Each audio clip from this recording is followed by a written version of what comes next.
हाल सुनाया।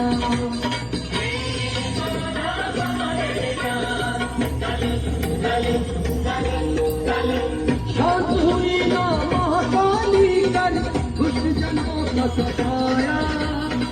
घबरा के देवों ने शिव को सारा हाल सुना।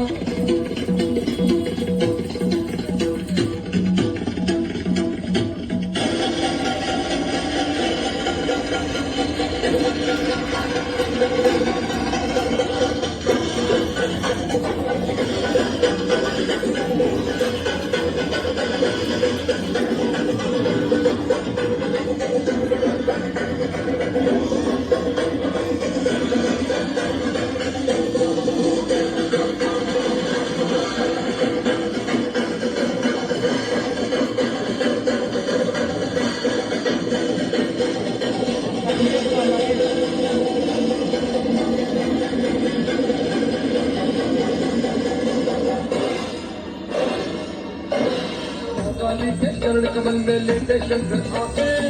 काली के चरण कमल में, काली के चरण कमल में लेटे शंकर आके। आवाज जब सिर पे काली शांत हुई घबरा के। यही वो महाशक्ति है जो दुनिया का कल्याण करने वाली महाशक्ति आप सभी को दर्शन दे रही है। भक्तों से अनुरोध है, कृपया करके बाइक माँ से आशीर्वाद लेकर अपने स्थान पर बैठ जाएं ताकि काली माँ सभी को आशीर्वाद दे सके। जय माँ भवानी कल का टेक ले, वो मत्था टेक ले।